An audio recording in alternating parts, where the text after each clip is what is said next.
આજે આપણે ધોરણ 1 વિષય ગુજરાતીમાં આગળ ભણીશું। આની પહેલાના વિડીયોમાં આપણે આગળના મૂળાક્ષરો, પાછળના મૂળાક્ષરો, વચ્ચેના મૂળાક્ષરો, કક્કામાં ખૂટતા અક્ષરો વગેરે શીખ્યા હતા અને આજે હવે આપણે શબ્દોનું વાંચન લેખન કરતા શીખીશું। ચલો બધા તૈયાર છો ને મારી સાથે? તો ચલો આજે આપણે શબ્દો ભણીશું। ચલો તો હવે સૂચના છે શબ્દો વાંચો અને લખો। શું લખ્યું છે? શબ્દો વાંચો અને લખો। હું બોર્ડ ઉપર શબ્દો લખીશ, ધીમે ધીમે તમારે વાંચવાનું। ચલો બધાનું ધ્યાન બોર્ડ ઉપર। ચલો જોયું બધા બોર્ડ ઉપર? હા ચલો તો જે લખું એ તમારે જોવાનું ધીમે ધીમે। શું લખ્યું? આ રમ। શું છે? રમ। તો આ રમ શું કહેવાય? શબ્દ કહેવાય। શું કહેવાય? શબ્દ। આ સાદા શબ્દો છે। કેવા શબ્દો છે? સાદા શબ્દો। ચલો એના આગળનું મૂળાક્ષર લઈશું આપણે। શું લખ્યું છે? જળ। શું લખ્યું છે? જળ। ચલો હવે એના પછી બધા ધ્યાન ઉપર જોશે બોર્ડ ઉપર, બરાબર? બધા ધ્યાનથી જોશે। ચલો જોઈ બધાય? શું લખ્યું? ચલો ધીમે ધીમે વાંચવાનો પ્રયત્ન કરો। ચલો આ શું લખ્યું? પહેલા કયો મૂળાક્ષર લખ્યો છે? જોયું બધાએ? હા તો શું લખ્યું છે? બ। શું લખ્યું છે?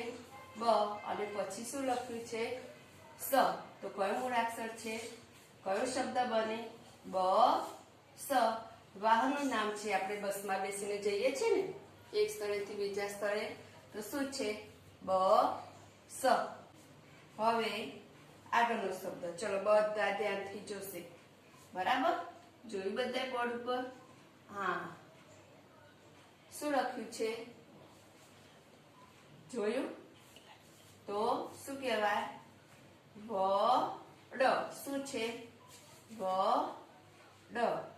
વડનું શું હોય ખબર છે? વડનું ઝાડ હોય। શું હોય? વડનું ઝાડ હોય। ચલો એના પછીનો શબ્દ છે, જોયું બધા બોર્ડ ઉપર? ચલો ધીમે ધીમે એક એક શબ્દ વાંચવાનું। શું લખ્યું છે? ગ ર મ। શું લખ્યું છે? ગ ર મ। ચલો હવે એના પછીનો શબ્દ આપણે જોઈશું। ચલો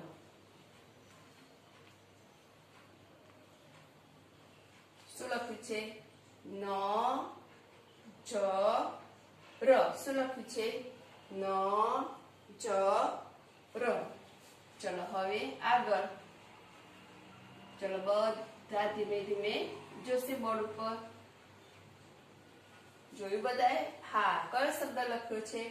કોણ બોલશે? ચલો આગળ ઊંચી કરો તો કોણ બોલશે? હા ચ રિયા બોલશે। શું લખ્યું છે? રિયા વાંચતો? ભ જ ન। શું લખ્યું છે? ભ જ ન। ચલો હવે એના પછીનો શબ્દ આપણે જોઈશું। ચલો જોયું બધાએ? હા શું લખ્યું છે? ચલો ધીમે ધીમે વાંચવાનો પ્રયત્ન કરો। જ ડ પ। શું લખ્યું છે? જ ડ પ। ચલો એના પછીનો શબ્દ છે, વાંચ્યું બધાએ? હા શું લખ્યું છે? ર ક મ। ચલો હવે આગળ।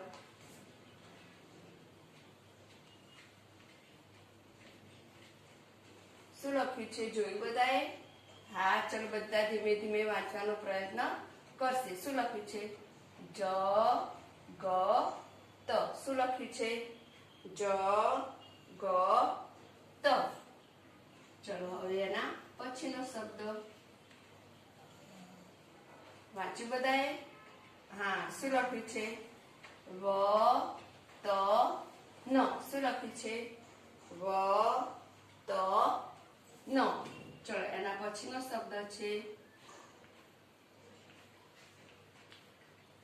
ચલો જોયું બધાએ? હા શું લખ્યું છે? હ ર ણ। શું લખ્યું છે? હ ચલો હવે આપણે શબ્દ આગળ લખીશું. ચલો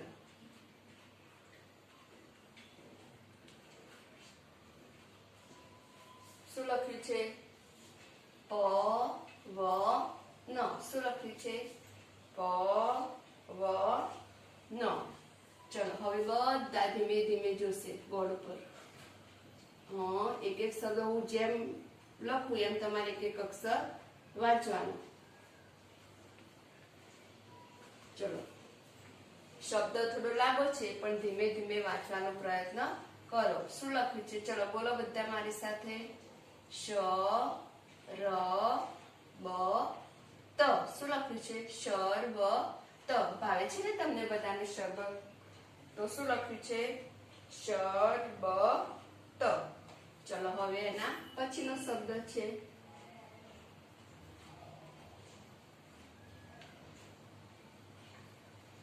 શું લખ્યું છે? જોઈ બધાય? ભણતર. શું લખ્યું છે? ભણતર.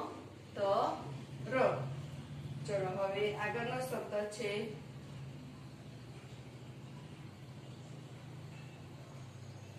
ક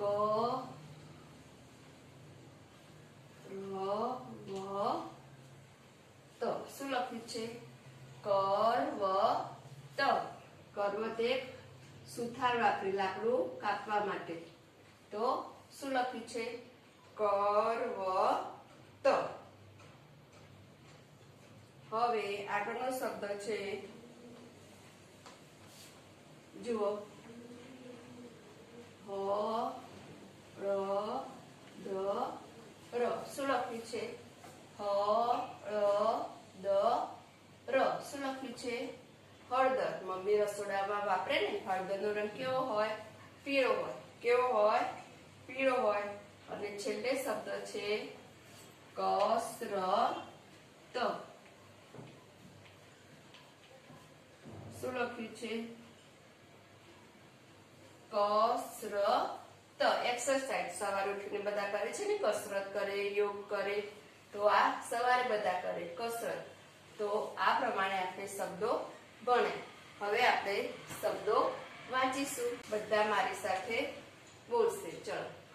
રમ, જળ, બસ, વડ, ગરમ, નજર, ભજન, જડ, રકમ, જગત, વતન, હરણ, પવન, શરબત, ભણતર, કરવત, હળદર અને છેલ્લે છે કસરત. બરાબર?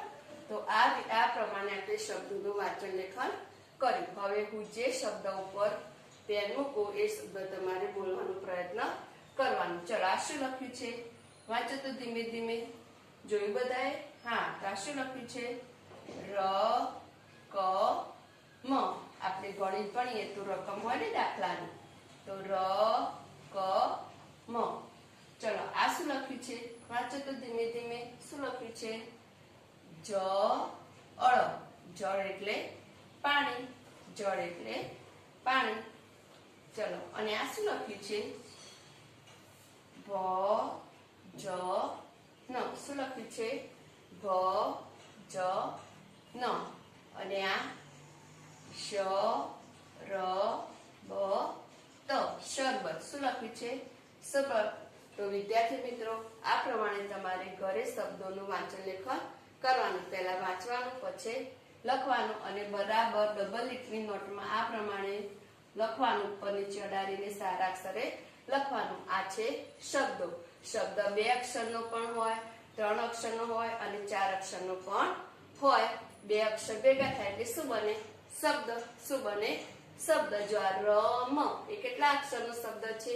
2 અક્ષરનો. કેટલા? 2 અક્ષરનો. અને રકમ એ કેટલા અક્ષરનો શબ્દ છે? 3 અક્ષરનો. કેટલા? 3. અને આ કેટલા અક્ષરનો છે? 4 અક્ષરનો. તો શબ્દ 2 અક્ષરનો પણ હોઈ શકે, 3 અક્ષર અને આનાથી વધુ મોટો શબ્દ પણ હોઈ શકે, જે આપણે આગળ ભણીશું. અત્યારે તમારે આટલું યાદ રાખવાનું છે. શબ્દોનું સારી રીતે વાંચન લેખન કરવાનું અને એક વખત ગુજરાતીની નોટમાં અને એક વખત ગરકાની નોટમાં સારા અક્ષરે લખવાનું.